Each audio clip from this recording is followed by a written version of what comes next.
Hey, what's going on, guys? My name is Dr. Boyce Watkins, and I wanted to kind of have a conversation about reparations. There's a lot of discussion about reparations. I just read an article in NBC on NBC.com where it looks like reparations is starting to become more of a mainstream media discussion, meaning white people are now talking about it. So I thought that given that we've got the attention of some of the people in mainstream, that it might be good to have a really thorough discussion about reparations. So I'm going to break some of this down for you. This is going to be a little bit of a deep dive. So for those of you that want to stick around, I hope that you will. And we're going to get started in 1 second on drboycetv.com right now.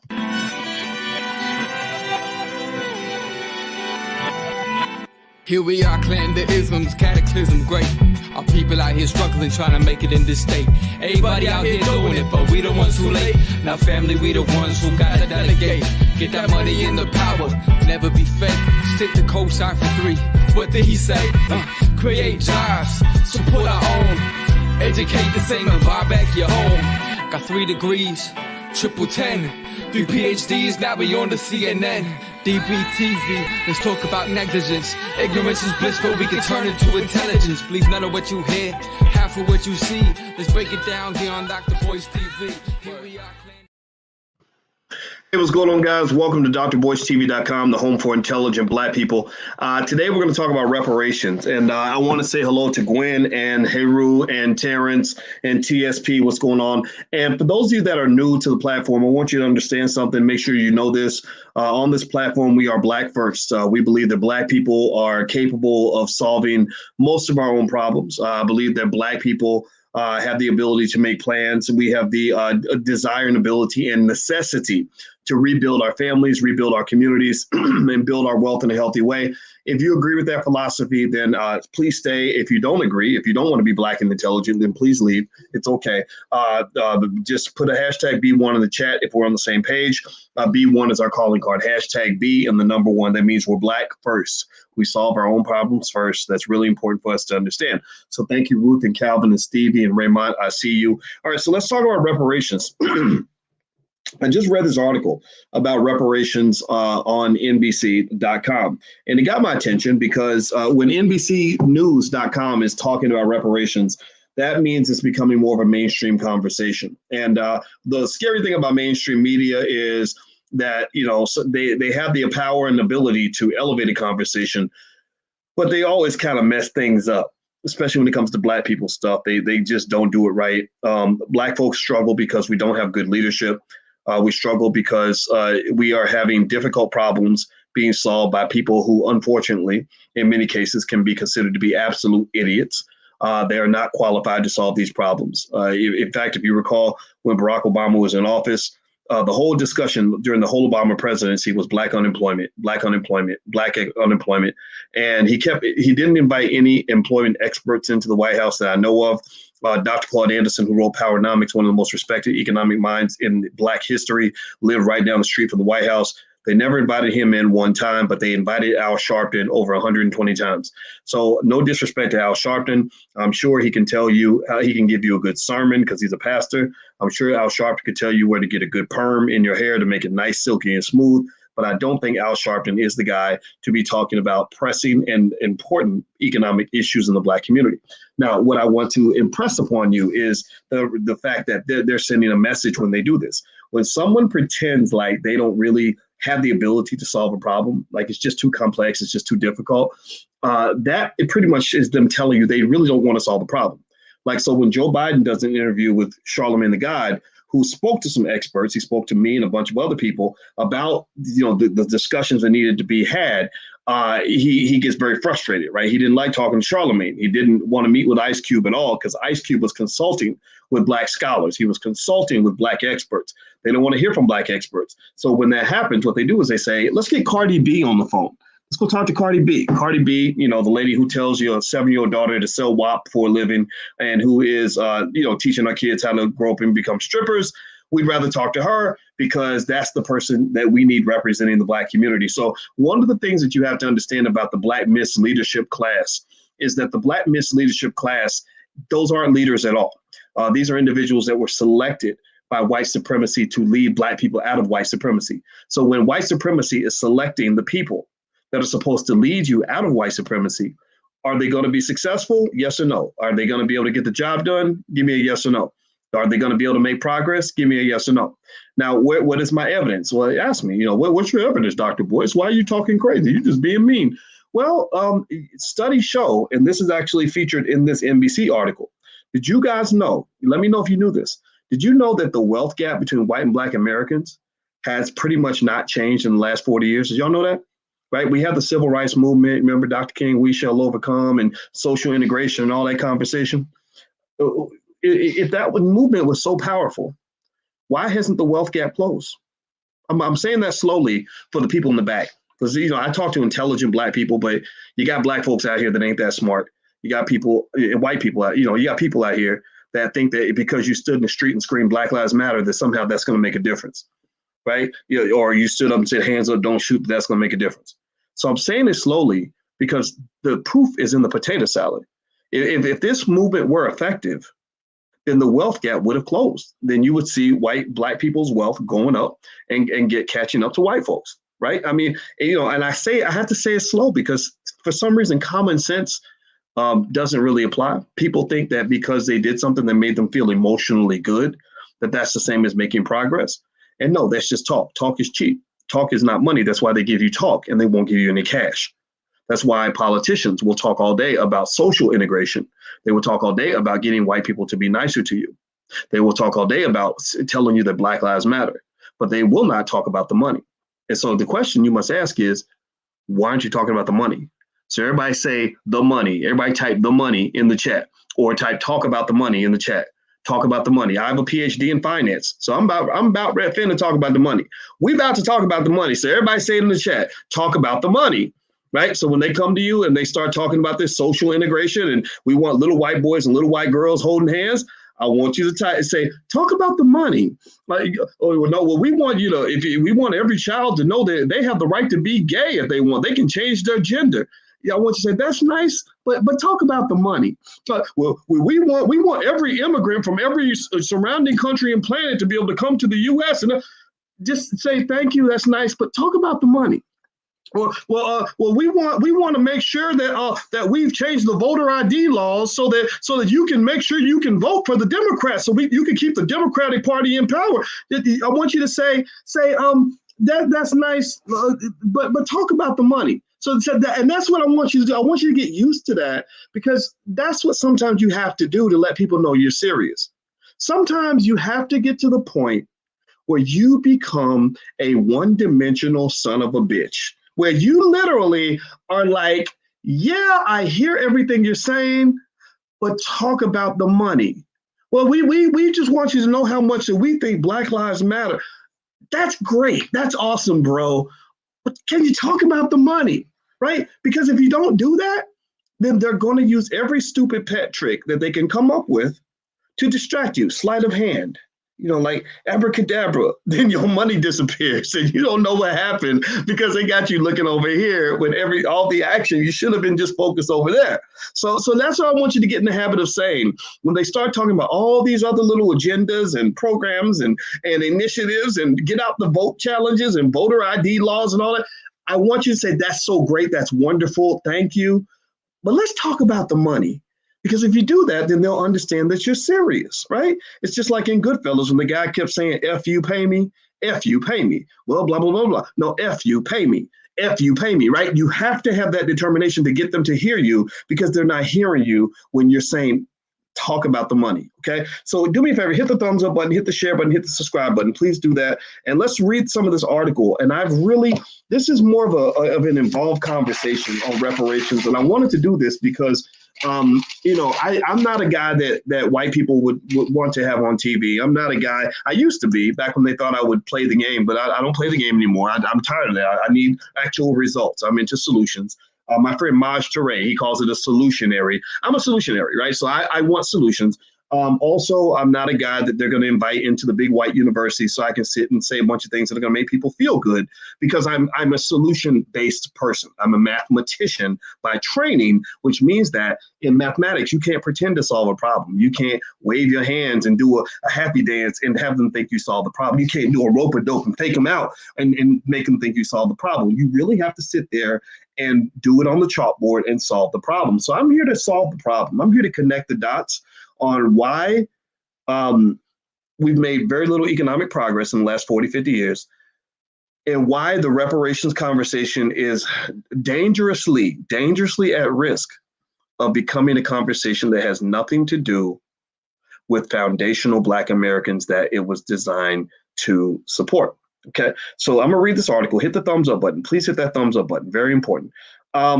So here on NBC, there's an article that says what slavery reparations from the federal government could look like. It says Black Americans have been fighting for reparations tied to slavery for generations. Here's what that fight looks like in 2021. Now, do me a favor, guys. I am, as I'm getting ready for my wedding on the 21st, I am traveling, so I do not have my microphone. I'm using my laptop mic. Can you hear me? Give me a yes in the chat. Please give me a yes to confirm that you can hear me okay, because I'm a little bit self-conscious right now about the sound, and I hope that you guys can hear me okay. All right. So here's what it says in this article. It's on NBCnews.com, and it says, after decades of work from activists pushing the issue, presidential candidates, Congress members, local governments, and private institutions have debated whether and how the federal government should issue reparations to Black Americans who are descendants of slaves. As the Biden administration promises to confront structural racism and inequality, a growing number of Democratic lawmakers have given their support to H.R. 40, a decades-old bill first introduced by Representative John Conyers, Democrat, Michigan, in 1989. The bill would create a commission to study slavery and discrimination in the United States and potential reparations proposals for restitution. In April, H.R. 40 moved out of committee for the first time, potentially setting up a floor vote on the legislation. Now, one thing I want to say here is that H.R. 40 is a bill that we should support, right? It's very important to study reparations. But here's the interesting thing about that. A study is just a study, right? A study is, and it's a delay tactic. Politicians use it all the time. They basically will say, well, let us think about it. It's like if somebody owes you money and you say, I have receipts that show that you owe me $50,000. I need you to pay me. And they say, okay, well, let me go study this invoice for about 5 years, and then maybe I'll pay you. Let me go study whether or not I owe you money, right? And that's nice, but you kind of want to say to them, okay, can you do that quickly? Can you study? How about we take 5 minutes and then after you finish studying for 5 minutes, we're not going to do 5 years or 5 months, 5 minutes, because I've already done the study. I got the receipts right here, right? There's a book called Black Labor, White Wealth. Black Labor, White Wealth. Anybody who's serious in the reparations discussion on Capitol Hill who hasn't read these books by Dr. Claude Anderson is a person who's probably not that serious about this conversation. Because in this book, Dr. Claude Anderson details in very specific terms exactly why Black people are owed reparations. He lays out in very clear terms exactly how white supremacy was laid out, specific laws with dates that where the laws were passed to oppress Black people or to control the Black labor supply. He talks about, for example, in 1804, when they had the Ohio Anti-Mobility Law that enacted Black laws that restricted the movements of Blacks. He talks about the 1667 British Plantation Act, which established codes of conduct for slaves and slaveholders, specific structural systems that created the foundation of systematic racism. He talks about the 1664 Maryland marriage law, which enacted the first anti-racial marriage statute. He talks about the 1827 Maryland Occupation Act, which prohibited Blacks from driving or owning cars, hacks, carts, or drays. He talks about the 1830, I don't know what a hack or a dray is. So y'all, I got to be educated on that. The 1831 Indiana Mobility Law required Blacks to register in order to work and post bond. He talks about the 1717 South Carolina anti-marriage or anti-interracial marriage law. He talks about the 1740 South Carolina Consolidated Slave Act, which forbade slaves from raising or owning farm animals. The 1775 Virginia Runaway Law, which allowed sale or execution of slaves attempting to flee. So he specifically lays out very detailed documentation of what happened over the last 400 years. There ain't no reason to sit around and do a study to know that you owe us money. There's no person, no intelligent person with an IQ over maybe 30 who can see all this evidence, which could be consumed in a few days, and not conclude that Black people are not owed trillions and trillions and trillions of dollars, because white supremacy at its very structure and foundation was built to be a system of codes and nexus of relationships which allowed whites to oppress Black people in a consistent way, to allow them to extract the wealth out of your community the same way you extract blood out of a pig, right? The same way you extract, a tissue from a fetus. When they do they talk about the little government shots they want to give you, right? Or the same way you might extract milk from a cow. They were milking the Black community by creating a system, a systematic white supremacy, systematic racism that allowed them to economically exploit the Black community the same way you exploit a farm animal. Do you get what I'm saying? Give me a yes or no if you understand what I'm saying, so we can move on with the conversation. All right. Now, the allblackagenda.com, by the way, is a page you can go to if you're interested in a Black agenda designed for you to make progress.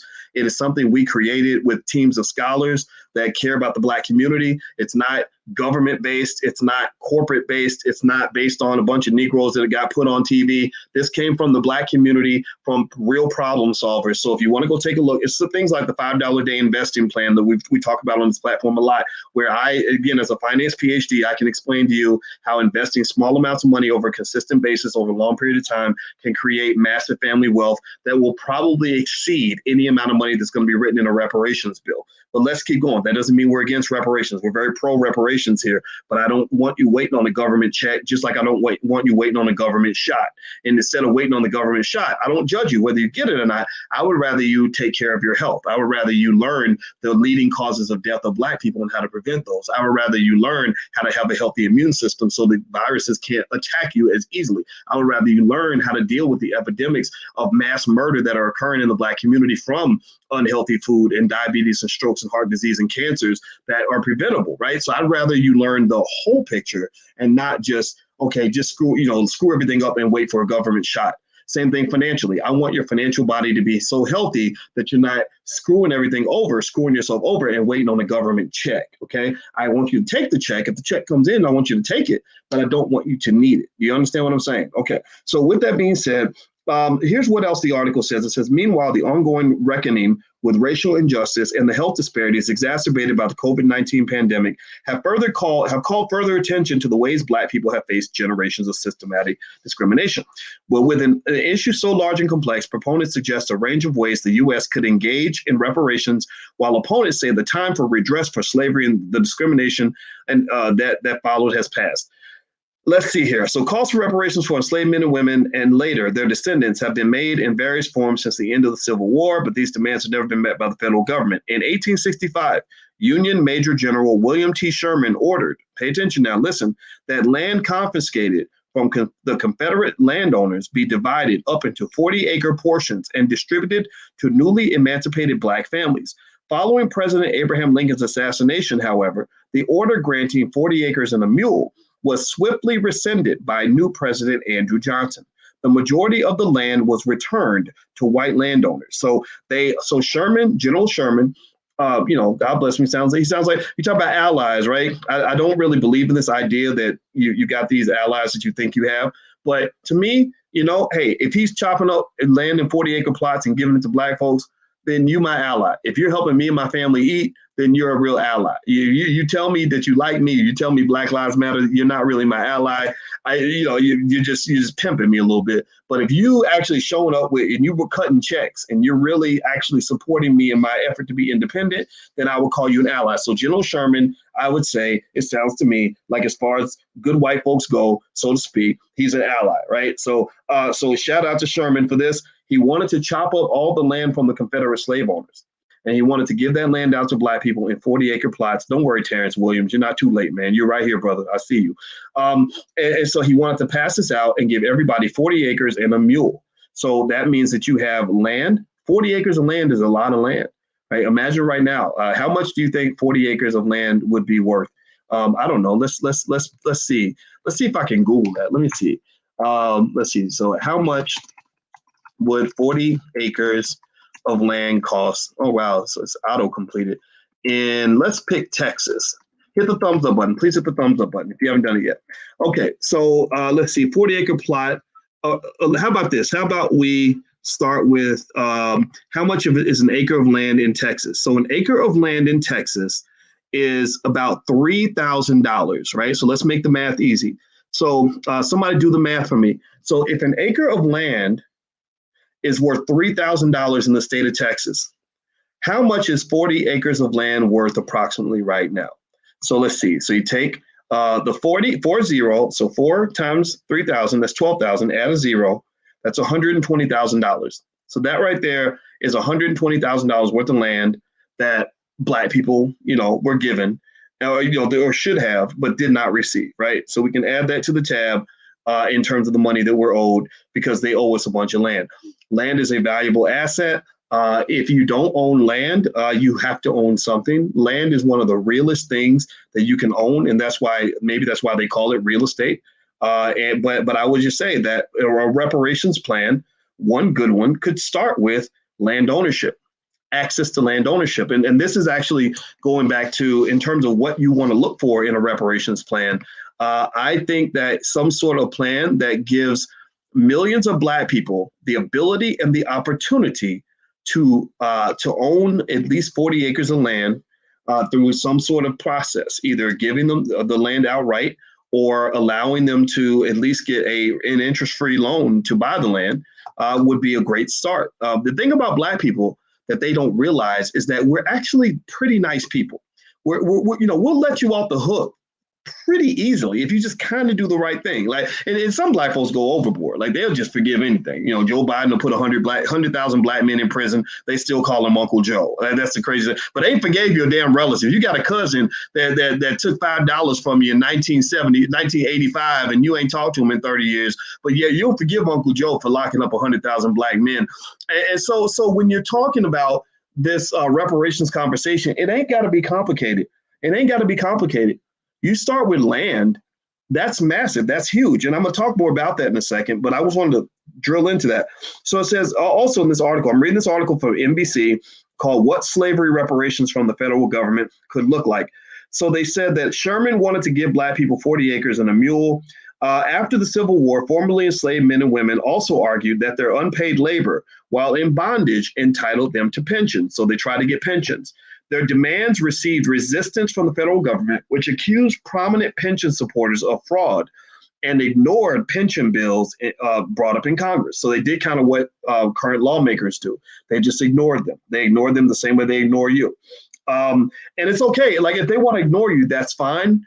But I'm thinking maybe that means you can also ignore them, right? So my argument would be that if you ignore me, now pay attention now, if you ignore me when I talk about what matters to me, then I'm going to ignore you when you talk about what matters to you.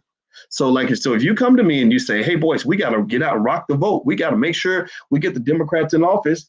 I'm going to be like, well, you ignored me, so I'm going to ignore you. I didn't even hear that. Right. Or if you say, hey, Boyce, hey, we need you, Black people to come out and buy this product. We need your money. Well, you ignore me, so I'm going to ignore you. Right. So you ignore the corporations, you ignore the government officials, you ignore all the people. The people who don't pay attention to the issues that matter to you should not get your attention at all. They should get nothing from you. Absolutely nothing. You should give them the cold shoulder, give them the silent treatment, You should deal with them the way you might, the way maybe a mother might deal with her husband when he ain't acting right. You ain't getting none today. you ain't getting none of this from me, right? Or maybe a husband might do the same thing, right? So my point is on this is to say that this idea that they can ask for the world from you, but you can't even ask for the basics from them is an asymmetric, imbalanced relationship in the first place. That is a problem. That's an abusive relationship. That's not fair to you. Okay, so let's keep going. It says, as the federal government denied land and resources to formerly enslaved people, it created new pathways for land ownership for white Americans. So while they were taking land away from you, they were giving land away to them. They said the Homestead Act in 1862 granted 160-acre plots to applicants. So Black people were promised 40 acres and a mule. They didn't get that.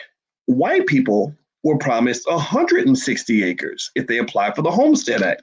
They gave that to them. That can be traced. You can go back and you can find out who was denied the 40-acre plots and who was given the 160-acre plots. And you can go back and you can say, well, some of that land shouldn't have been yours. I know that land has been in your family for 150 years, or that corporation bought it and the corporation uses this land to make money. But this land was gotten, and it was an ill-gotten gain by somebody who did something that we now define to be unethical and illegal. So we're going to go back and we're going to make things right. Moving on, it says, quote, Black families receive no assets from the federal government, while large numbers of white families receive substantial assets as a starting point for building wealth in the United States, according to William Darity, a professor of public policy at Duke University. And so it also says, Darity added that calls for reparations are a, quote, specific claim that is connected to the failure to provide ancestors of today's living descendants who were deprived of the 40-acre land grants that they were promised. Yes, I like Sandy Darity. I agree with that statement. After the war and during the Reconstruction era, Black Southerners made political, social, and economic progress, but these gains were quickly overturned. Discrimination was further entrenched through laws regulating every facet of Black life, including housing restrictions, legal segregation, and racially motivated terrorism and lynchings. So a lot of times, and this is one of the failings of the civil rights movement, when you start getting to the point where you're leaning on government policy and laws and bills to kind of provide the semblance of freedom for Black people, you got to be careful and understand that these laws can be changed. These bills can be overruled. They can replace a law with something else, right? Or they can decide which laws they're going to enforce and not enforce. So when they're getting really caught up in legislation, not that legislation doesn't matter. There's a role for the government in this, absolutely. But when you get caught up in people saying we're going to get social justice for Black people, or we're going to get, this other type of justice by, changing this law, or we're going to create this anti-discrimination law, or we're going to create this policing bill or whatever. Those things are fine. I'm not against that. But I want you to go back to the basic point we talked about earlier. You say that's nice, but let's talk about the money. So let's type in the chat, talk about the money. You go back, you say, let's talk about the, thank you for passing the police reform bill. That's great to get these cops off our back, but let's talk about the money. Thank you for telling us, that boys and girls can use the same bathroom or whatever pronouns, transgender conversations they want to have. That's fine. But thank you. But let's talk about the money, right? I think that's important because you got to keep it focused. And because if you look around and you look at the conversations that are coming out of the Biden camp, and it's really interesting. It's very sad almost. I almost feel sorry for all the Black people that were caping for Biden and the Democrats during the last election. Because if you notice, most of them are kind of backpedaling. If you notice, even Simone Sanders, remember Simone Sanders? She was the big, hefty lady who tackled somebody. Anybody, give me a yes or no if you know. Remember Simone Sanders? She was this big old lady who tackled somebody who was trying to come after Biden. Let me see. I'm gonna see if I can find the tackle. It's really great. It's an awesome image of this lady. I swear the Cowboys really need her for their defensive line because she could actually probably take down some dudes. But yeah, I'm gonna show you this picture because Simone is hilarious. And so anyway, Simone Sanders, who was willing to tackle people for Joe Biden. Like, there she is. There's the image. You can kind of see it. She's the big one. She's tackling the lady or the guy or whatever. And here's another view of it. Let me see if I can find more of the Simone Sanders tackle. It was really good. Yeah. So there she is. Here's another picture of her. Yeah. Oh, so anyway, so back up, fellas. She's taken. So I know you guys are licking your chops, trying to get at her and slide in her DM, but she's taken. But the point is to say, I know I'm being a jerk right now, but I'm sorry, I can't help it. It's just funny to me. And so Simone Sanders, what was it, Amanda Seal, and a bunch of other people who really told Black people to vote for nothing, who really pushed Black people to to basically throw away our whole agenda just so we could support the Democrats in their quest for power and to use ourselves, to lay ourselves out there to be pimped. Now they're all backpedaling and saying, dang, like we really, we're really mad now because now Biden won't meet with us. Black Lives Matter. They complain that Biden hasn't met with them at all. And it's not a surprise. Like, those of us who understand how to negotiate are not surprised by this at all. Those of us who understand logic, who understand that politics and economics is war, understand that. Those who understand, what leverage means, what power means, we expected that. Like, why would he talk to you now? He wouldn't even talk to you when he needed you. What makes you think he's going to talk to you when he doesn't need you? That just makes no sense. And that really just says, okay, it's fine. There are some people who are a little slow. There are some people who are emotionally broken to the point where they're looking for love in all the wrong places. There are some people who are just going to stay stuck on stupid in terms of how they negotiate. But those people should not be the ones leading the community, right? Now, but that goes into this deeper point. These are not people that you selected. You did not select these people to lead the community. The people that selected these individuals are the people who don't want you to have any power at all. So I think it takes time. It's important for us to take the time to make sure we're selecting our leaders based on people that are putting Black people first. That's why when we come to this platform, first thing I say is, are you B1? B1, do you put Black people first? Is that your top priority? Because then what that does is that allows us to create a higher dimensional vibration that we can operate on that allows us to leave behind the lower level issues, right? We can now get to the point of playing powernomics because we're not playing strugglenomics. We can now fly like eagles because we're no longer crabs in a barrel. I'm no longer going to have an issue with you because maybe one of us is rich and the other one's poor. I'm not going to have an issue with you because one of us went to college and the other one didn't. I'm not going to have an issue because you're a feminist and I'm not. I'm not going to have an issue with you because you're LGBT and I'm not.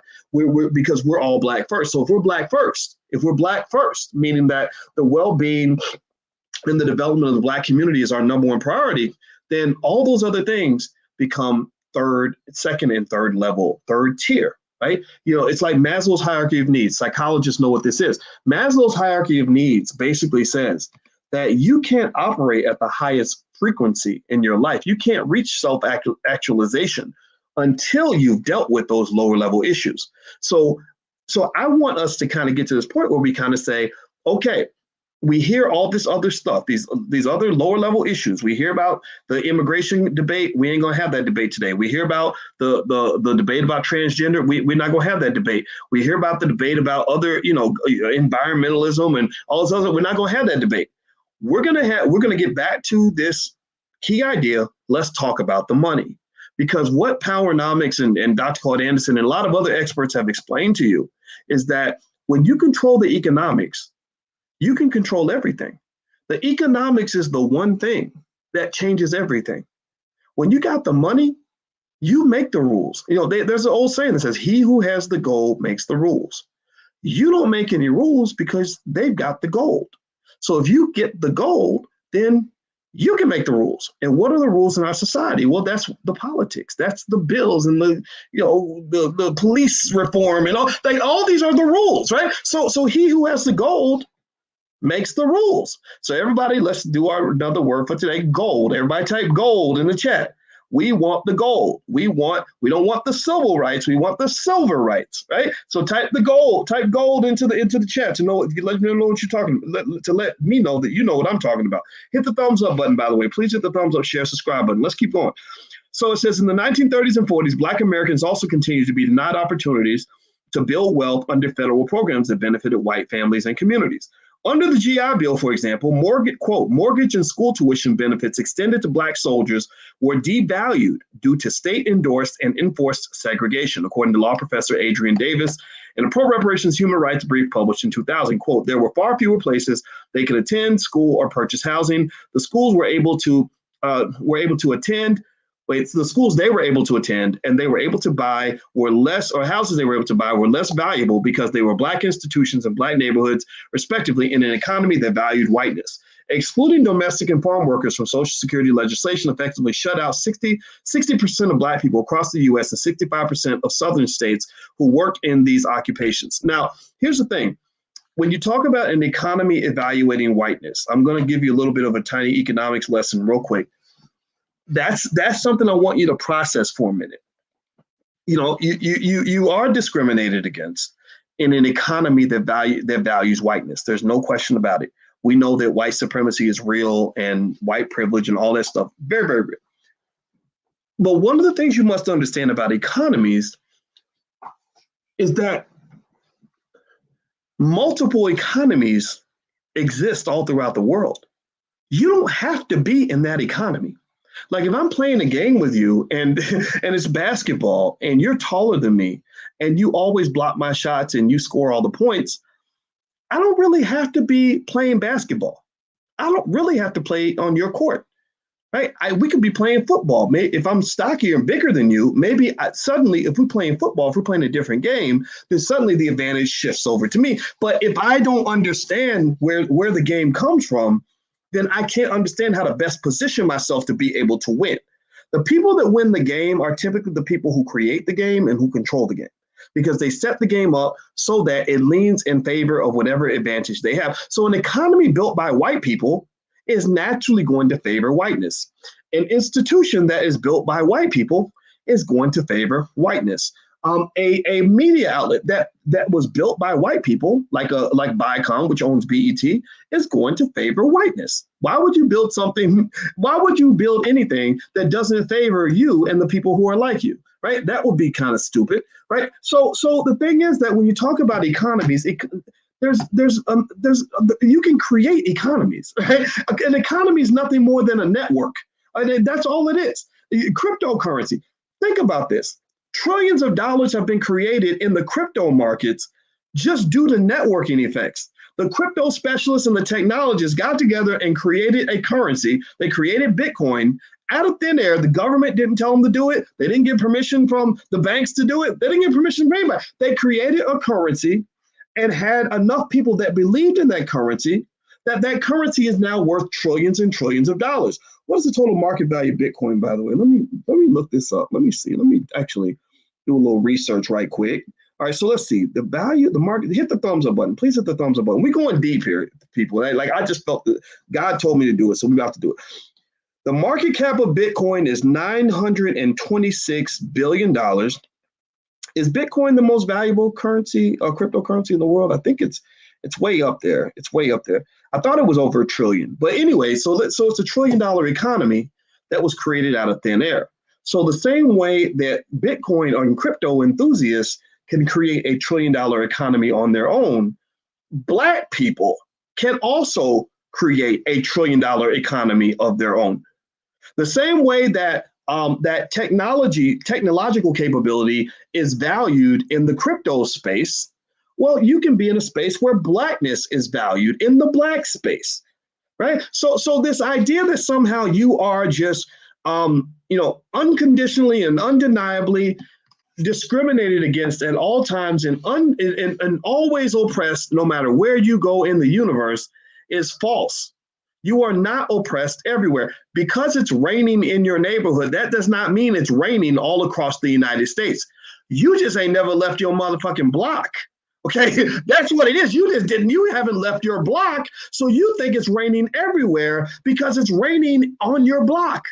But it doesn't rain everywhere. So this economy that we live in that favors whiteness, that's not the same. For example, if I were to go to China, there's a whole Chinese economy that favors being yellow, right? If you go to Africa, there's a whole African economy that favors Blackness, right? Except for the fact that you got the colonialism in there, right? So which is a whole nother conversation. But the point is that when you understand economics, you understand that the way you view oppression, the way you're taught to view it, as if no matter where you go, no matter what you do, the white man's gonna be standing over you with a baseball bat, ready to beat you down every time you try to build anything. That's just simply not true. That is simply not true.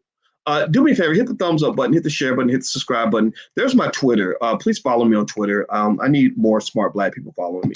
I'm tired of stupid people. So we're over 100,000 on Twitter. I'd like to have 1 billion. So we're almost there. We're only 999 million away. So let's keep going.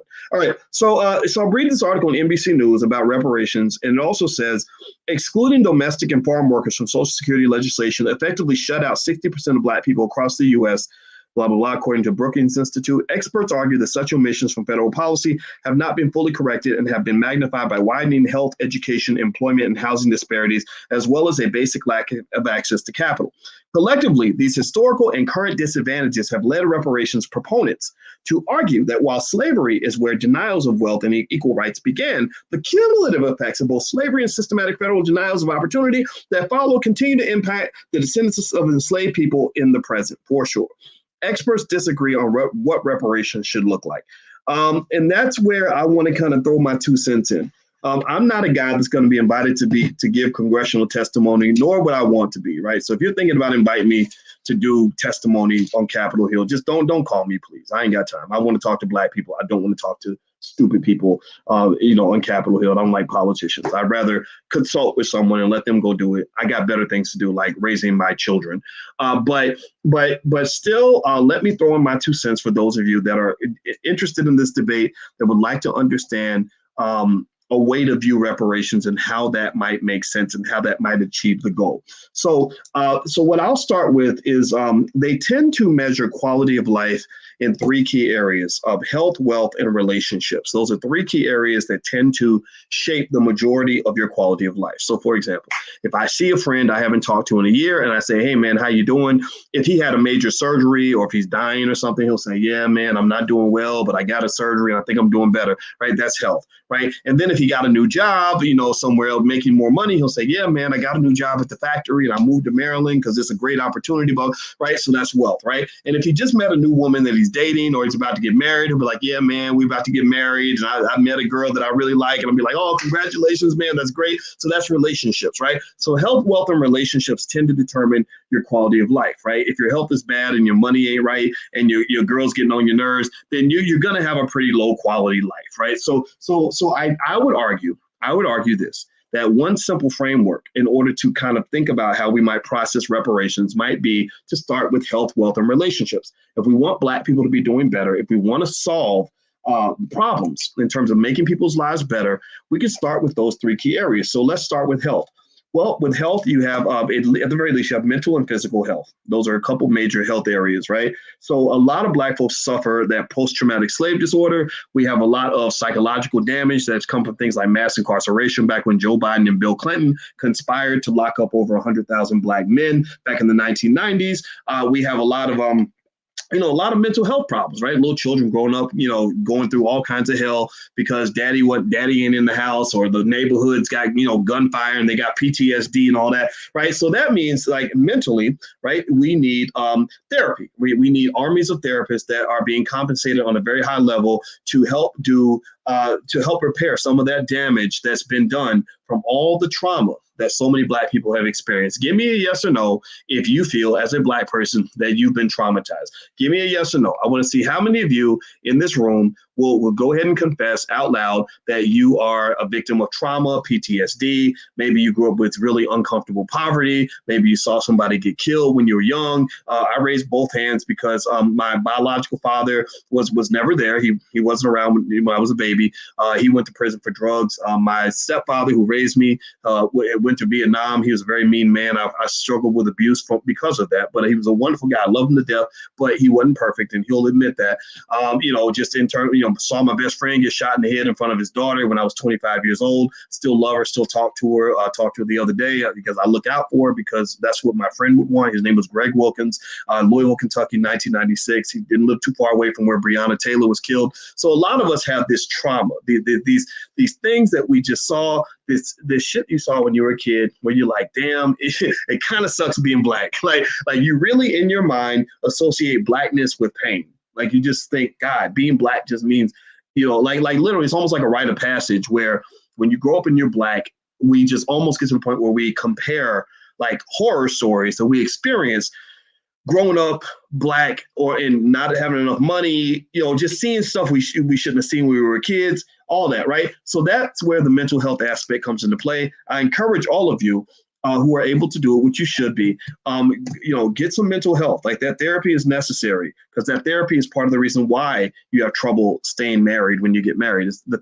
lack of therapy is part of the reason why you have trouble starting businesses with each other and not getting triggered and wanting to kick each other's ass, right? So the therapists need to be employed. We need to start elevating the therapists. We need to start really supporting these people some of them are online. Some of them are giving free advice on Instagram and nobody's paying attention because everybody's rushing to follow the girl who's got the big booty, but you got to also follow the woman who's got the big brain. The booties are beautiful, booties are great, but big brains are even better. So let's start giving love to these people and being very conscious about that so that we can make sure that they know how appreciated they are and we make them part of the reparations plan. Next, you talk about health. Well, one thing I think about with health is this. I hear white people talk all the time about healthcare disparities. We have to fix healthcare disparities for Black people, and that's important. I don't disagree with you. That's sure. Okay. You're right. Y'all don't do what's right in your hospitals. But here's the thing, right? You got to be real cautious about a reparations plan where white people are simply paying other white people to do things for Black people, right? Like if you talk about fixing healthcare disparities, I don't really want you to tell me how you're paying more white doctors to get certain drugs to give to me, right? I'd rather you tell me how you created a, $500 billion fund that Black doctors can go and tap into to build hospitals in Black neighborhoods for Black people that are run by Black people. How many of you, raise your hand if you know of a Jewish hospital in your city? How many of you can think of a Jewish, in Louisville, we have Jewish hospital where I grew up. How many of you have ever seen a hospital that's called Jewish Hospital, right? Give me a yes or no. And so if they can have their own hospitals, well, why can't we? Why can't we have hospitals of our own? No, I don't want like better white people medical care. Like that's the trap. That's the trap they get you to fall into, is the paternalistic trap. Like, we're going to help you escape white supremacy by using white supremacy to help you solve the white supremacy problem. So we're going to escort you out of the building of white supremacy, but we're going to control which direction you walk in. No. That's not how you get freedom. You don't get freedom by just signing up for a better type of slavery. And so like education. Go back to education. Better education for Black people does not mean paying white people more money to educate Black people. That's not better education. That's more white education. That's more bad education. That's doubling down on the intellectual poison. No, the way you give Black people liberated education is you have no strings attached resources that Black educators can tap into to build their own damn schools. Seriously. How many of you know a Black teacher or Black educators who love the hell out of Black children who would love to get together with other Black educators and open up a school tomorrow? How many Black educators do you know? How many of y'all know Black educators, someone that you can think of, who could get together with some other Black educators if there was $20 million available tomorrow for them to borrow against or to receive as a grant or whatever? Again, no strings attached, who could have a school built in a year, right? Seriously. There's so many Black educators out here. And so part of truly repairing and truly acknowledging Black people, truly respecting the Black community means doing something that is actually unthinkable in the white supremacist tradition, which is acknowledging Black people's ability to do for self. See, if you can acknowledge the fact that I have the right and the same freedom that you have to do what I want to do, then that means you're not really my friend. You're not really helping me to get to a better life, or you're not really repairing anything.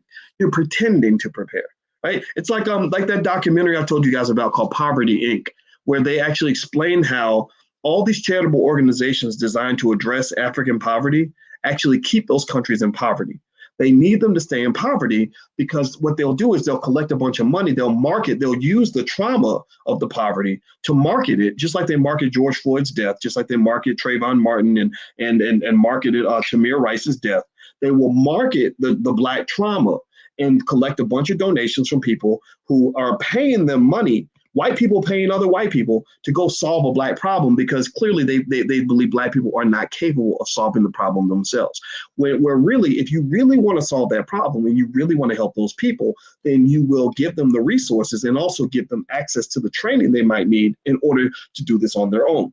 The Chinese are very good at this, actually, in African countries. If you go to African countries, the Chinese are everywhere because the Chinese are just industrious like that. Don't get mad at them for it. They're hustlers. That's just what they do. God bless them for that. But what they do is when they go to an African country and they want to sort of claim to elevate the country, but they really want to maintain control. What they'll do is they'll say, we want to build a railroad for you because we really feel like you need a railroad. And they'll be like, yeah, we really do need a railroad. They'll be like, okay, so what we're going to do is we're going to come over with our technology and our equipment and our workers. We're going to import our workers from China. You say, well, we got plenty of labor here in Botswana. No. We have people in Shanghai. We're going to bring in a whole team, and we're going to build you a railroad. Right. And just give us a bunch of land, give us, like in Jamaica, give us a 100-year lease on the land or something like that. And we're going to come in here and we're going to build you a railroad. How about that? Right. And then you say, well, can you show us what you're doing? Can we learn how to maybe build it or maintain it ourselves? No, that's proprietary. We can't tell you how to build the railroad. We can't tell you how to maintain the railroad. But if you need it maintained, just call us and give us more money and we'll come fix it for you. Right? That's how you claim to help people without actually giving them the ability, the keys to true freedom. Right? So that's kind of what they do to Black people, is when you talk about getting more education, you get fooled into looking for white people to educate you better when really you can actually do that yourself. You've got a ton of educators in your community that can educate the hell out of a Black child. My best education did not come from a white man. Don't get me wrong. I learned a lot from learning from white people. I mean, I'm not hating on it or anything like that. But when it came to the things I really needed to benefit my community, I needed to hear from people that were B1. When I met Dr. Claude Anderson, my reaction was just like many of yours. The first time we talked was 2006. And I read his book, Powernomics, a few years later, and it just changed my whole view. I said, oh, this is great. Actually, Black Labor, White Wealth was the first book I read. And that, to me, was the first time in my life that I got a real Black education in terms of understanding exactly what I needed to do as a Black man to benefit my community. When I went to white universities, like I went to University of Kentucky for undergrad, I got my PhD at Ohio State University. It wasn't that the education was bad. It was that the education was designed to achieve a specific goal. A white university is not designed to teach you how to build an independent, strong Black community. A white university is designed to teach you how to go work for white companies to build a better white community. Right. And so effectively, that's why you see so many Black people that go to white universities that end up working for white people, because that's what you're trained to do. You're not told to go back to the hood. You're told to get out of the hood. You're not told to go back to be around Black people. You're told to get away from that. Right. You take pride in being away from that. You take pride in being the first Black this and the first Black that, because that's what you're led to believe. You're led to actually address the alleged premium on whiteness that comes from this white economy by putting a premium on whiteness. Like, think about this, right? So you're confronting the premium. In this article, they mentioned that there was a premium on whiteness in this economy, but yet you're contributing directly to that premium by connecting yourself more deeply to whiteness. You're adding to the networking effects. It's the same way with like cryptocurrency. One of the reasons Dogecoin went up in value is because more people were trying to buy Dogecoin. Right? There's more demand to be in that ecosystem, which pushes up the price. When more people demand to be in the Ethereum ecosystem, that pushed up the price. So when more people demand to be part of the white supremacist economic system, that pushes up the price. That pushes up the value. So you claim to be fighting white supremacy by actually contributing to it. That is not going to work.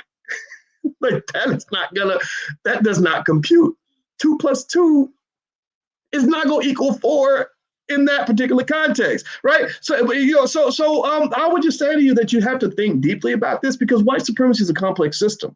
So to solve that problem, you got to be complex too. You got to be able to think on a higher level. And I don't believe that problem is going to be solved. I don't believe the true reparations problem is going to be solved because I don't think people are really seeing it at the level they need to see it. That's just my 2 cents. Do me a favor, hit the thumbs up button, hit the share button, hit the subscribe button. And one of y'all mentioned something about me doing something on Clubhouse. I think I will at some point. If you want to follow me on Clubhouse, there's my Clubhouse. Just look up Dr. Boyce Watkins. I'm also on Twitch, by the way, and that's where I actually do games. I play video games with the brothers and we talk about stocks and stuff while we play. And sometimes we just talk shit. So it's just, having fun. So you can follow me on Twitch also, and I do a commentary on Twitch as well. I like to teach. I like to talk. Hit the thumbs up button, hit the share button, hit the subscribe button. So let's keep talking about reparations. Let me keep going down in this article. This is a really interesting article in NBC. And it says proposals for reparations programs have also been raised by reparations advocacy groups in recent decades. The National African American Reparations Commission has a 10-point reparations plan that includes a call for a national apology for slavery and subsequent discrimination, a repatriation program that would allow interested people to receive assistance when exercising their right to return to an African nation of their choice, affordable housing and education programs, and the preservation of Black monuments and sacred sites, with the proposals benefiting any person of African descent living in the U.S. I think that's all good. Don't get me wrong. And I definitely am a big fan of connecting with Africa. I think that's a huge amount of untapped potential by African Americans. I really do. I went to Ghana and I had a wonderful time. But I would also say that, when you're talking about a lot of this stuff, a lot of the symbolism, things like that, symbolism matters. But you have to get to the point where you say, as we said earlier, let's talk about the money. We must talk about the money. Where, give me some land, give our business owners some access to capital, right? That's really, really important. All these other things matter. Apologies matter for sure. But let's talk about the money. Other proposals, like the one proposed by Andre Perry and Rashawn Ray for the Brookings Institute, would also specifically provide restitution to descendants with at least one ancestor enslaved in the U.S., coupling direct financial payment with plans for free college tuition, student loan forgiveness, grants for down payments, and housing revitalization, and grants for Black-owned businesses. I like this a lot. I think that's getting closer to the mark. Here's where you got to be careful about free college tuition and free student loan forgiveness. Let me just say something about student loans. I've been a college professor for over almost 30 years now. I've taught at many, many universities, University of Kentucky, Indiana University, Syracuse University, the Ohio State University. I taught in China.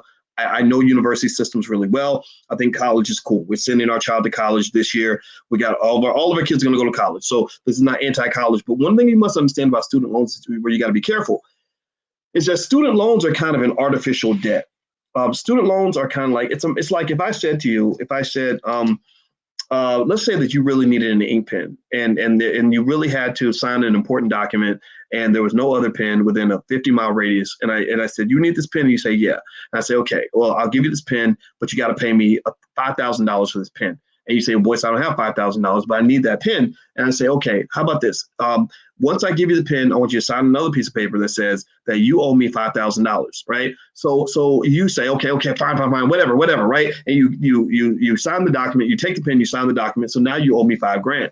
And so then you come along and you say, well, Boyce, you owe me money for this other unrelated thing. Like you borrowed money from me 10 years ago and you never paid it back. I need you to pay me back. So I say, okay, well, how much did I borrow from you? And you say, you owe me, $18,000. And I say, okay, well, since you owe me $5,000, we'll just I'll give you loan forgiveness to allow you to not pay me back the $5,000. So now I only owe you $13,000, right? Would that be fair? Would that be fair? Give me a yes or no. Would that be fair? So I told you, you don't have to pay me back the $5,000 you owe me for the ink pen. And we'll just count that against the balance of the $18,000 you owe me. How many of you, would that be fair or not? What would you think? Do you call BS on that? If you think it's BS, put BS in the chat. Or if you think that's cool, type that's cool in the chat. And because if you type that's cool, I'm gonna have to politely correct you and let you know you might have just got played for a sucker. Because the reality is that if you look at it at the surface, sure, somebody can say, okay, that sounds pretty cool. Like, wow, he's giving you $5,000. No, I'm not. I'm not giving you $5,000. Because an ink pen should not cost you $5,000 in the first place. I overcharged you. I exploited you from the jump. So no, you should say, no, that debt is invalid because you coerced me into that debt. like that's not even, you charged me $5,000 for an ink pen. No, ink pens are worth about $1.50, dude. What are you doing? Right. So when they tell you part of your reparations bill, I know they're going to do this. When they run a reparations package, let's say they're going to say it's a $2 trillion deal, and half a trillion or a whole trillion of that is student loan debt forgiveness. Well, that's inflated BS. That is part of what Dr. Claude Anderson writes about when he talks about the doctrine of unequal exchange. The doctrine of unequal exchange basically says that it's basically a safe case where you're getting something of low value and giving away something of high value. So if you give me $5,000 and I gave you an ink pen, that's a bad trade for you. That will create what is called a trade deficit in economics. That is where that's a basketball game where I scored 80 points and you got 4. Like you can't win games like that. You can't, like Michael Jackson said in The Wiz, you can't win, you can't break even, and you can't get out of the game. Well, I'm telling you that your resort in that situation, when you can't win and you can't break even, you better get out of the game. What you do is you get out of the game and say, I'm not going to play that game with you. I'm not even going to play that game with you where you're going to tell me the student loan forgiveness is somehow the same as you giving me money. That is not the same as you giving me money. No, you are giving me something that is fake because it shouldn't have cost me $250,000 to go to college in the first place. You were jacking me because you had this commodity of limited supply that I felt I needed. In economics, we call that an inelastic commodity. Inelastic commodities are like drugs or things that people really have to have. So what happens is you gain power to manipulate the price. You can jack up the price and make people pay it because they have no other choice. So you made me believe I had to pay this when I know I didn't. I didn't get a chance to hear from people like Boyce or whatever. So I thought I had to go to college and borrow $250,000 to go to school. And now I'm sitting here in so much debt that I'm going to die in debt. No, you should remove that. And that should be almost damn near pro bono. That should just be on GP alone because you own some game in the first place. That's some BS. Right. So ultimately, student loan forgiveness, while it's certainly an important gesture, student loan debt is murdering Black wealth. Like, by the way, that's one of the reasons why Black wealth is going backward, because so many Black people felt the need to go to college, and college is fine. But spending $250,000 for college is something that you only should do if you're absolutely sure that you're going to make plenty of money. Like, you better be making $80,000 or $100,000 in your first job. And most people aren't. And even when they're making that much, it's still hard to pay off $250,000 in debt because you have a mortgage and no house. And you must also ask yourself, why is it that I'm 18 years old and I can get I can get $200,000 in student loans, but I can't even get a damn $25,000 loan to start a business?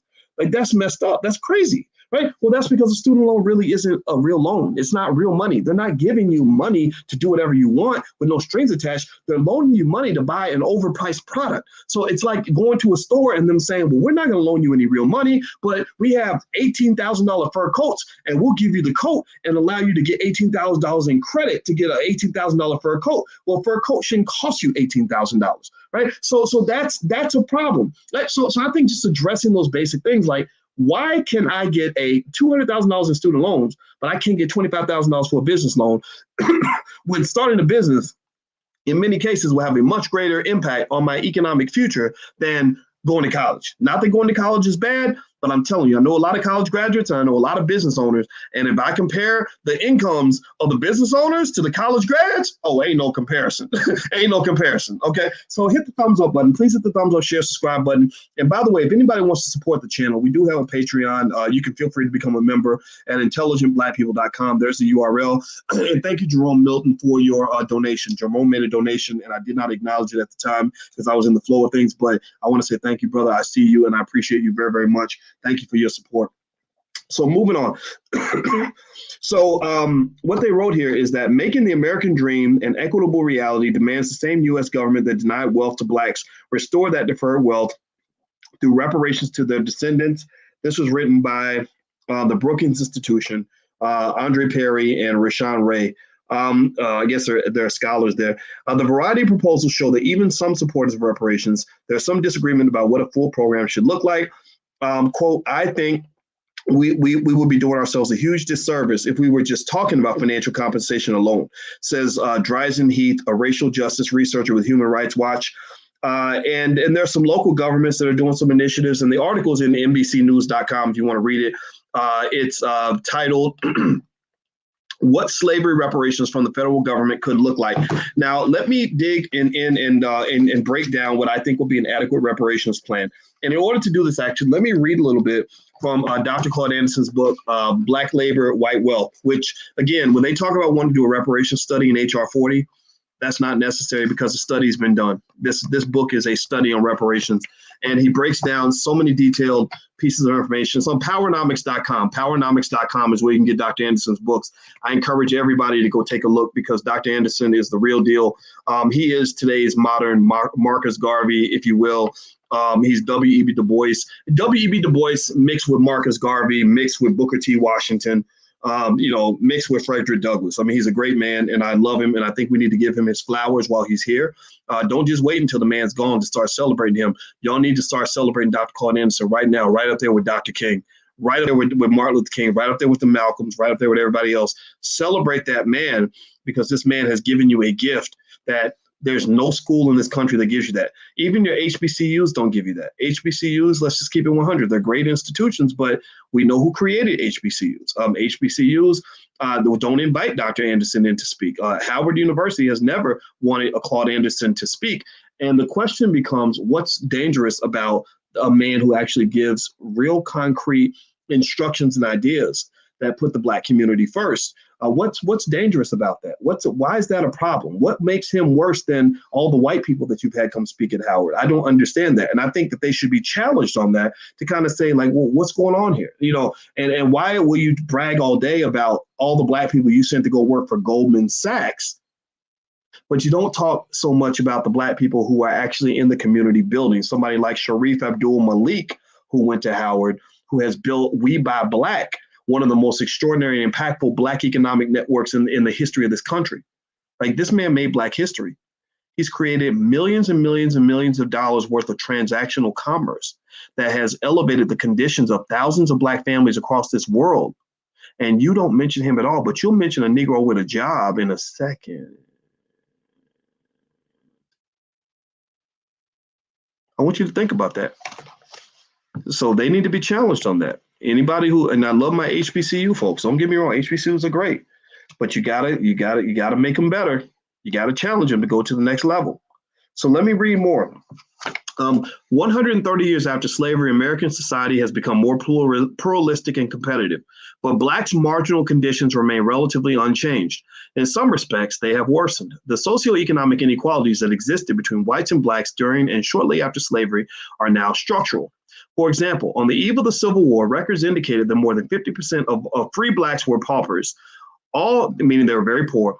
All free Blacks collectively held less than 0.5% of the nation's wealth, with wealth being defined as a great quantity of money or valuable goods or resources within both the private and public sectors. A century later, in the 1960s, an era considered by many Blacks as a, quote, great decade of progress for Black people, more than 55% of all the Blacks in America were still impoverished and below the poverty line. So right after the Civil War, half of all Black people were dirt poor. 100 years later, half of all Black people were dirt poor. After a decade of tremendous progress for Black people, social progress, the 1960s, right? Civil rights movement, all that. Half of all you had just as many poor Black people then as you had when we were ending slavery. That's a problem. That's because they gave you social integration. I don't really want to socialize with you. I really don't. Let's talk about the money.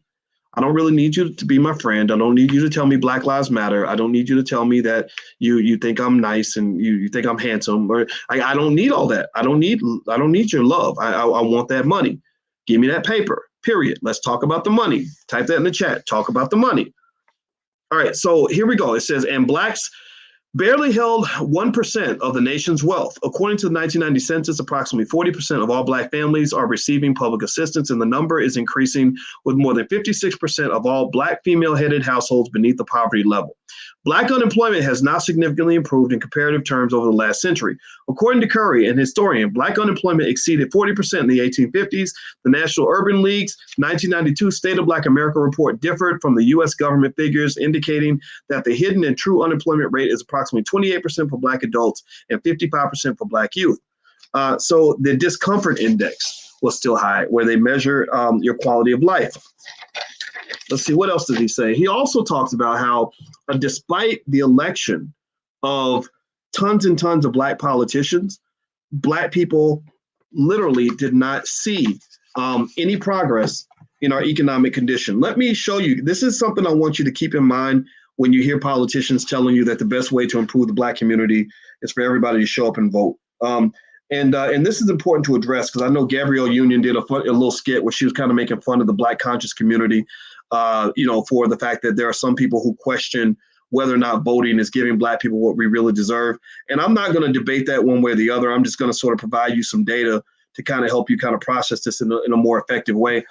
Hit the thumbs up button while I pull this up. I got to open up my Facebook because I want to share my screen and show you guys a little chart. It's in Dr. Claude Anderson's book, Black Labor, White Wealth. I'm going to make sure I give credit where it's due.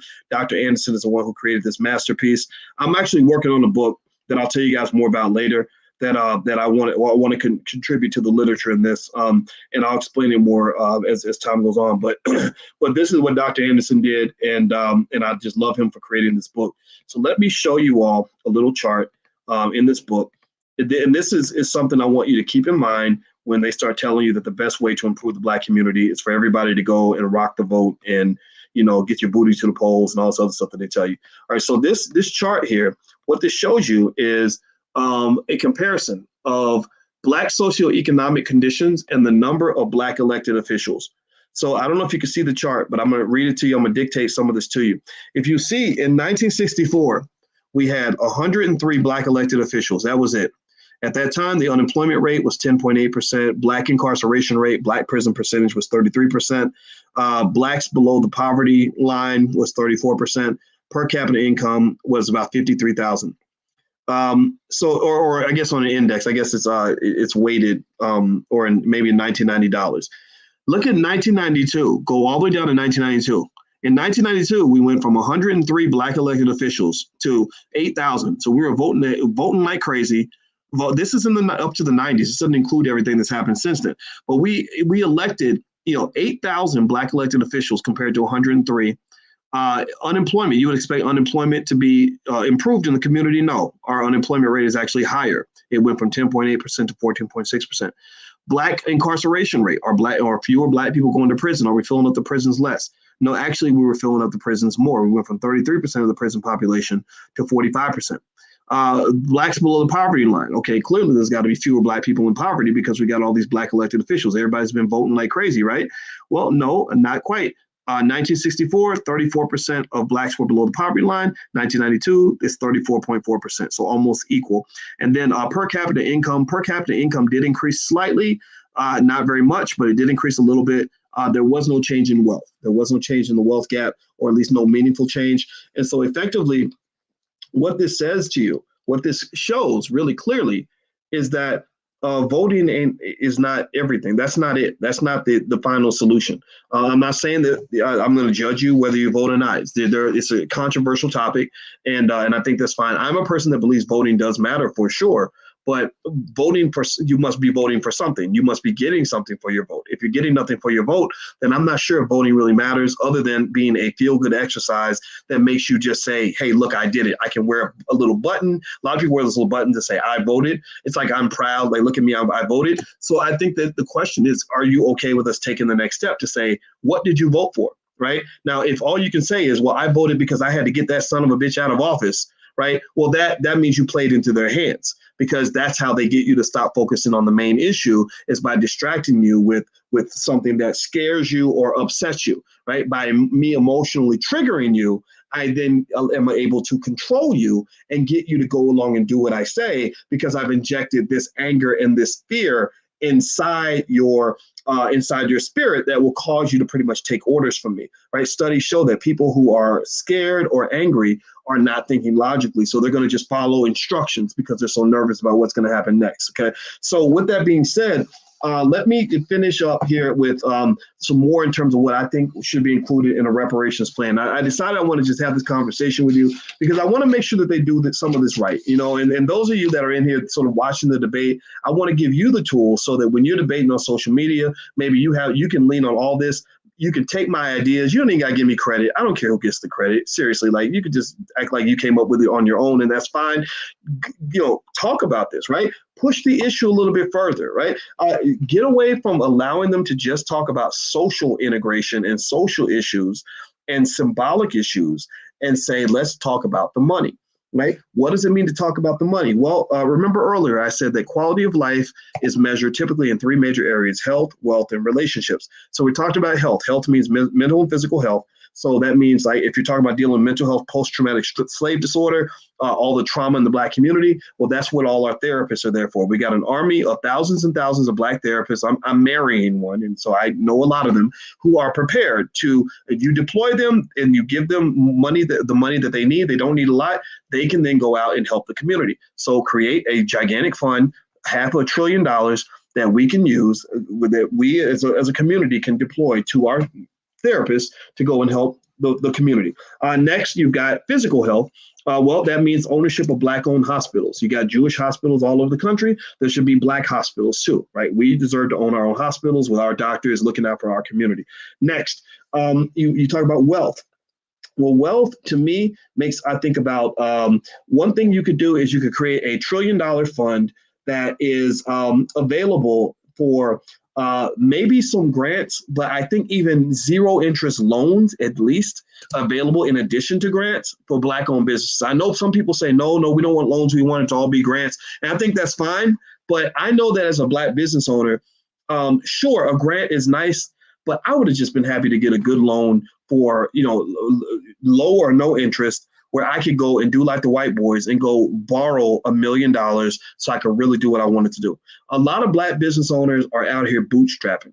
A lot of Black business owners are pissed because they saw $100 million go to Black Lives Matter so they can do their little Marxist LGBT agenda, and they didn't see that money come into the Black community. There are Black business owners out here that are creating jobs that had no funding. They can't even go to the bank. I know Black businesses that are generating millions of dollars a year. They can't even get a loan equivalent to 2 weeks of revenue. I talked to a guy whose company made $3 million last year. He said, I couldn't even get the bank to loan me $700,000.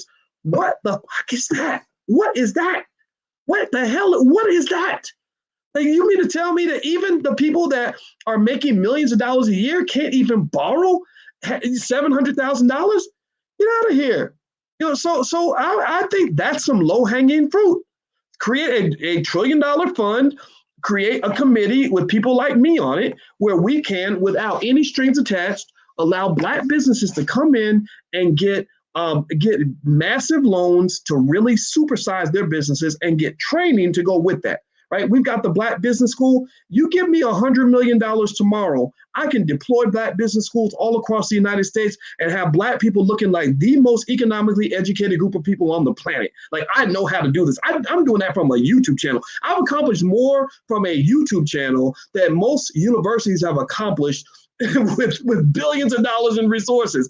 Imagine if we had that kind of money, what we could do for the community, right? So, and again, I don't even, I'm really I want to take myself out of the conversation, right? Because we found a way to make a way, right? We figured out how to get what we need. We're making it happen. But, I think that this is the kind of thing that ends up frustrating me, because you got models that work. You've got models that are successful at achieving the goal. You've got schools. Marcus Klein from Freedom Home Academy International. I invited him to my wedding, and I love this guy because he was able to build the best educational institution I've ever seen in my life, like with peanuts. Why doesn't he have a $50 million a year budget? If he has the solution, why are we not funding the solution? Well, because it goes back to that fundamental question I asked you before. Are you really trying to solve the problem? Or are you trying to pretend like you're solving the problem? I don't think they're really trying to solve the problem. Because if you're really trying to solve the problem, then you would really aim for the solution. You would find out where the solutions lie, and you would dig deeper into the solution. You would double down on the things that are working and move away from the things that are not working. They're not doing that. They're double downing on the things that are not working and ignoring the things that are.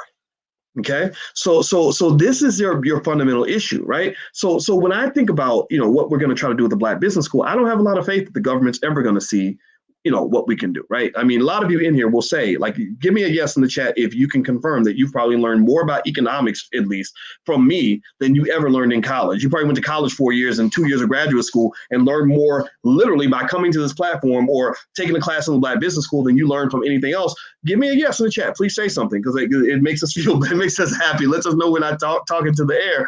And we're going to keep building on that, right? We're building, from the community. We're bootstrapping it. We're making it happen. It will be nice, for example, if we got a bunch of celebrities who leveraged all their power, their so-called power and clout they have online, help us get access to another 50 million so we can really blow this thing up. Maybe one day that'll happen. I don't know. I'm not waiting for that. But I definitely am not waiting for the government to be that solution, because I don't think your government's ready. I think white supremacy is too insidious in this country for them to ever really solve the problem of reparations. They don't even want to address it. It's taken them 30 years to even decide to even consider studying whether or not reparations are necessary and how to implement reparations.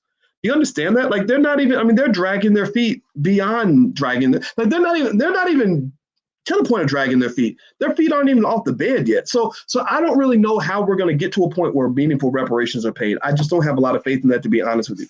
But anyway, here's more of what I think would have to happen in the wealth category. I think that free land is important. Remember, go back to the basics. Remember, keep it simple. There's a statement. There's something called Occam's razor. Tell me if you've ever heard about Occam's razor. Occam's razor basically says that the simplest solution is the one that is usually right. Right. So I go back to Occam's razor. I like to keep things simple. And so to me, simplicity means, let's go back to 40 acres and a mule. Let's talk about that. You promised 40 acres and a mule. You didn't deliver. Just come back to that. Maybe not a mule, 40 acres and a car or something. I don't know. Just 40 acres and a horse, 40 acres and a cow, 40 acres and, in a moped. I don't give a shit. Just something. Let's go back to that, right? So land is an important part of that, because land is one of the fundamental building blocks of wealth. Mortgages would also be an avenue for the acquisition of real estate. So to me, if you're pushing for reparations, no Black person anywhere should have to go to a bank no Black person anywhere who has shown the ability to pay rent in an apartment should have any trouble at all getting a loan for a home. If you have been paying $1,500 a month in rent, what in the world makes them think you can't pay a $1,200 a month mortgage? How much damn sense does that make? That makes no damn sense at all. You don't pay 20 years worth of rent. They bought your landlord a house, by the way, right? You add up that rent money over a 20-year period. That's a lot of money, and they're still telling you don't qualify for a mortgage. That's BS. So you need instead of having these social justice kinds of situations, where you've got people monitoring from a social justice standpoint, you need people that are monitoring from an economic justice standpoint, right? Like, so imagine if you had someone like me, not me, I don't want to work for the government, but let's say someone like me who was a czar of economic justice, who basically said every bank in America, as a part of the reparations plan, must approve any mortgage loan of any Black person who has proven that they have the ability to repay that debt, right? That would be massive. That would be huge, because so many of you, how many of you right now, raise your hand, how many of you right now, if you could go borrow $250,000 and make the payments on that $250,000 over a 30-year period. So a payment on $250,000 over a 30-year period at reasonable interest rates, that payment might be, let me think here, I'm trying to do the math in my head. That might be like $1,800 a month, $2,000 a month. How many of y'all could hack that? How many of y'all could find something to do with that $250,000, whether it's buy your first house, get your business off the ground, or whatever? How many of you could find something to do with that money and could make that payment of about $1,800 to $2,000 a month? How many of you can handle that? Give me a yes or no. Give me a yes or no in the chat if you're in that category, right? Millions of people can handle that. Millions of you can handle that. Why isn't that financing made available? Like, you could accomplish a lot just by making capital available to everybody that has a dream, because so many dreams get killed because the dreamer can't get access to the money they need to make it happen. You're denying them access to the financial vehicle. They're not asking you to give them a ride to the destination. They're just asking you to give them access to a car. They'll drive themselves. Just give them access to the car. Right. So anyway, moving on.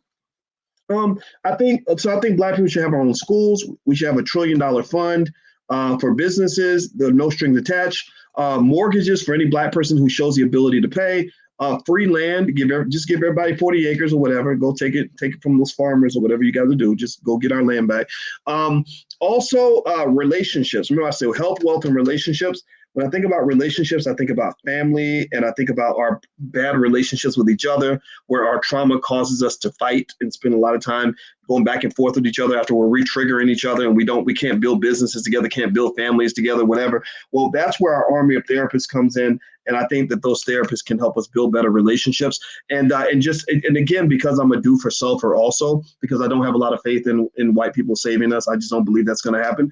I would encourage you, until white folks decide to write a check, I encourage you to still make sure you understand the value of therapy and mental health. If you understand therapy, or if you get connection to the tools of therapy, what that allows you to do is, one, to deal with your own stuff so that you're not constantly triggered and constantly reacting in an overly emotional way that destroys everything of value in your life. That's going to cause you to not be able to set goals and accomplish them. It's going to cause you to not be able to maintain relationships with a partner who can actually help you, right? A good partner, like, fellas, I'm telling you, if you ever want to really succeed, get you like a real quality woman by your side. Like a good quality woman by your side will help you see your blind spots. If you're humble enough to hear it, she will help you she'll add an angle to what you're doing. That is another brain in the room that can kind of make you smarter and better at everything. Like I do stuff, like, for example, I'm not going to say I'm socially awkward, but I'm a mathematician. So I'm kind of a weirdo just by design. And Alicia is a social butterfly. So she's super social and I'm not so social. So people will come over and it creates a special dynamic because they may not like me, but they love her, right? So because they love her, they love us both, right? And so really little things like that can make a big difference for you. Or like ladies, like when you're raising your kids, like having a good man by your side makes it so much easier to raise your kids. Like you have a teammate, you have a partner. You can say, okay, you do that, I'm gonna go take a nap. Or you pick up David from school, and I'll go to Trina's ballet recital, right? And you find a way to work together as a team. And I think that there are a lot of people that don't even know that this is the way it's supposed to be. When I would hear like a single parent really struggling and talking about how hard it is to be a single mom, etc., part of me also wants to remind you, like, that it ain't supposed to really be like that. Like, kids are not easy to raise. It's hard to do. You benefit from a good teammate, right? And so that means that, picking the right relationships is critical, and learning how to do that and learning how to get out of your own way, because the way we choose who to bring into our lives a lot of times comes down to how we were raised and whatever BS we saw when we were growing up. Or, maybe you're attracted to thugs and you don't realize thugs are also the guys that'll come and kill you if they get mad at you. Or maybe you're used to chasing the big butt and a smile, so you chase after every pretty girl and not realizing that there's a difference between that pretty woman and actually a beautiful wife, right? Those are two different types of people. And so I think that the therapy kind of helped you really tap into that, to know why you make decisions and how to make good decisions. And then also the therapy can help you to have good relationships. Because if you can maintain that house and keep each other at bay and stay cool and stay connected and stay on the same page, then you can build empires together. You can build structure. Structure is extremely important, right? And then also you can form business relationships with other people and know how to work through all the disagreements and disputes that are going to arise. There's always going to be a dispute that you have. And if everyone is constantly triggered because everybody went through so much hell growing up that they're scared to death and mad and whatever, pissed off and pissed at my parents for what they did, and my cousin got shot in the hood or whatever. So I'm always triggered very easily. But what that does is that ruins your relationships. And then that person who could have been a great ally for you, who could have been a great teammate for you, is actually now your enemy. So they're either out of your life or they're working to destroy your life. Either way, you're losing when you could have been winning, right? So a lot of times, that word poor, when we say the word poor, stands for passing over opportunities repeatedly. Well, that's what happens. When you are fighting with another Black person, you're missing the opportunity to be friends and to get support from that person, right? Maybe getting support would have came down to having a different gate. Let me give you a real life example. This is real stuff. This is related to all of this, right? So this is the Dr. Boyce Reparations package, right? I don't know what you want to call this, but think about it like this. When I first met Alicia, and I met her in the library at Indiana University. I didn't meet her in the club. I didn't want to date girls I met in the club, right? Because I'm not a clubber, right? Why would I want to go to the club with you? Like, that's a waste of time. I met her in the library, and so years later, we're both college professors. Actually, I think I'm wearing an Indiana University shirt. I don't know. Let me see if I still got my Indiana University shirt on. I didn't realize I had that on. And when I first met her, I saw her, and then she looked so pretty. She's the prettiest thing I'd ever seen. And I walked over, and I just said hi to her. And the first thing she did was she said, hi. And she gave me a nice, pretty smile. And she was really friendly. And we had a great conversation. And so let's say that she was, a traumatized person who was mad at Black men because of something that her uncle did or her ex-boyfriend did or her daddy did or whatever. And she saw me and saw something different. Let's say she saw me as a guy like, oh, Lord, here's another dude up here trying to run game, blah, blah, blah. And then she gave me like a frown or gave me like a snarl, like, what do you want?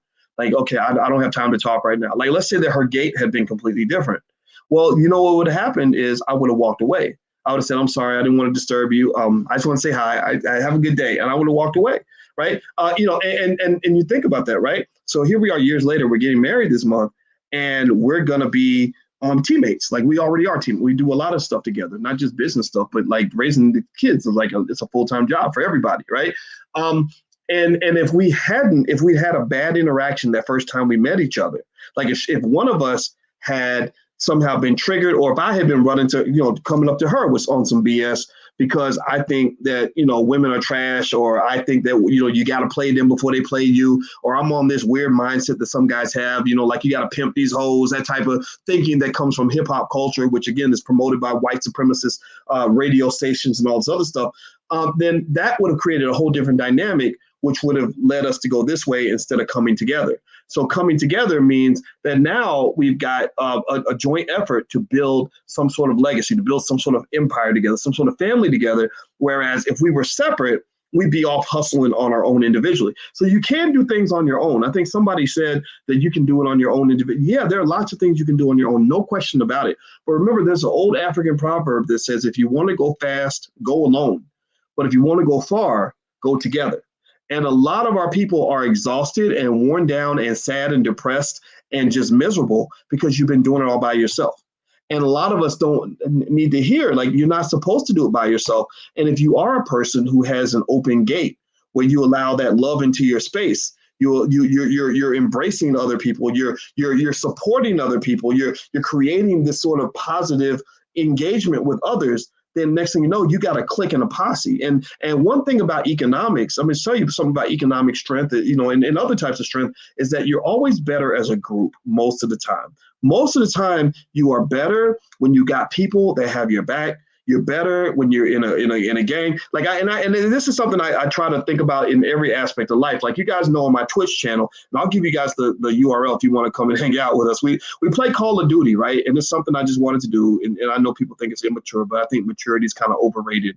Like so. Anyway, so I play Call of Duty, which is a really awesome video game with a bunch of the brothers. And one thing I say to them when we start playing, we go into this thing. It's called the war zone, and you're going in, and everybody's trying to shoot each other. Basically, it's a really violent game. It's terrible.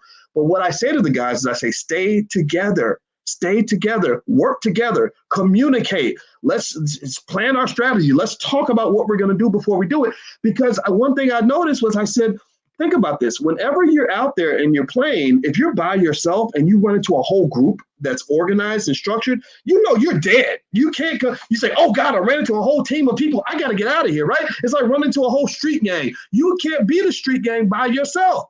You ain't Bruce Lee. Even Bruce Lee can't beat a whole street gang by himself, right? By himself. So I said, look, so think about that, right? So when you see a group and you're competing against a group, you can't win. Right. So I said, let's be a group. And then when they come after any one of us, they can't win. They're going to fear us the same way that you fear them.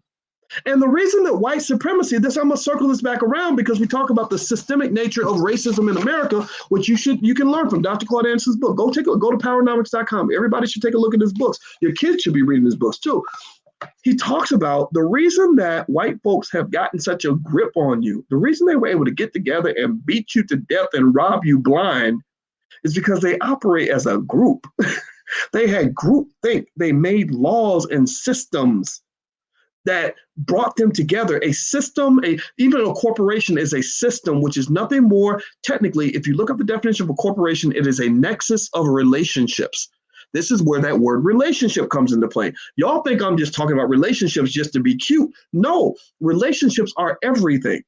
It is everything. So a corporation is nothing more than a nexus of relationships, and those relationships have to be maintained. This is why things like therapy are so important, because they give you tools to maintain relationships, right? And that nexus of relationships gives you a type of power that you, as a collective, that you could never have as an individual. So white supremacy controls you because they stay on code. Right? They maintain that nexus of relationships to make sure they say, look, as much as we might disagree with each other, we all agree on one thing. Black people down, white people up.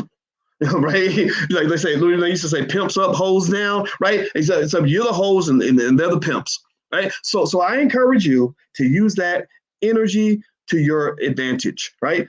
Fix the mending of Black relationships, the mending of our ability to work together and to love one another and to find a way to resolve our differences. It's one of the most critical achievements that we will accomplish with our collective in the 21st century. Everybody isn't going to get it. There's a lot of people who will never get on that code, who are on some other stuff, and that's fine. They're right. But some of you understand this, and some of you are listening. And those of you that are listening, I tell you to focus on those things. That's how you can pay yourself reparations. And you won't even really care when the government check comes along, because your family will be doing so well that you're not even going to be worried about that. So that's my thought on the reparations conversation. Y'all know me. I took it in a lot of directions that you may not hear in other places, but I feel like it's important to do that because I don't want them to water it down. They always water it down, and they water it down because they don't respect you, and you allow yourself to be disrespected. They blend you in with all these other groups and start talking about everything from gay rights and everything else. And I don't care about your gay rights. Just stop acting like that's the same as being Black. It's not the same as being Black. So quit that. Stop that.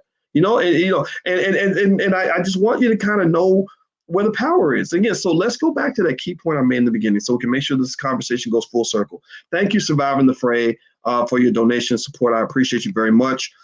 Thank you also to Kevin Goodwin, who says, you make my money and my intelligence level up.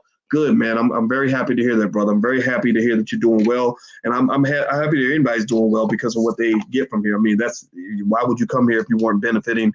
I want you to benefit. I want you to win from this. But I want to go back. So when you talk about the political debate, I want us to stick with one key point. Talk about the money. LGBT rights, fine, but talk about the money. Gender issues, okay, fine. Talk about the money. Immigration, fine. Talk about the money. Black Lives Matter, fine. Talk about the money, right? If you talk about the money is the one thing that controls everything. He who has the gold makes the rules. So when you talk about changing laws and everything else, you don't change laws just with a vote. You change laws with money, because money buys votes in America. That's how America operates. Okay, so hit the thumbs up button, hit the share button, hit the subscribe button if you haven't done it yet. And also, I want to remind you guys, we have something called the Black Boss Channel, which is a YouTube channel for Black men only. We have brothers that go on there. And if you want to hear the perspectives of Black men, or if you are a Black man and you support the brothers, I hope you'll subscribe to the Black Boss Channel. We have guys like Nathaniel Jordan, the Minister of Wellness, who's on there. I love this guy. He talks about preventative health so that you're not waiting around for a government shot to be healed. You're actually taking preventative actions to minimize all the different ways that Black people die, whether you're talking about heart disease and diabetes, all sorts of stuff. He's very good at that. We also have Jeff Licey Jr., who does sports. We have people that go on there and talk about stocks. There's a lot of stuff that happens on the Black Boss Channel. So feel free to go check it out. And we hope you will support us in the quest to build Black media. So please hit the thumbs up button, share button, subscribe button on your way out. I'm out of here, guys. I hope you have a wonderful day. And I'll keep letting you guys know how the wedding planning goes. And when the wedding's done, I'll run a live stream of the wedding. It's not going to be live. I can't run it live because I want to respect the guests. But after it's done, I'll pop a video up so you guys can take a look if you'd like to join us. So take care, and I love you guys. I'll see you soon. Have a good day. Peace.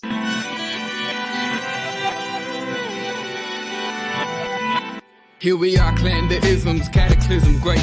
Our people out here struggling, trying to make it in this state. Everybody out here doing it, but we the ones who late.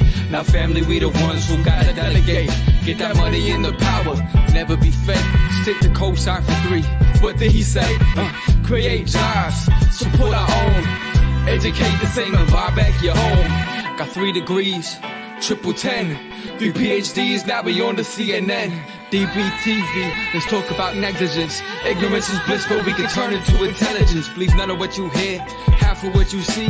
Let's break it down here on Dr. Boyce TV. Here we are.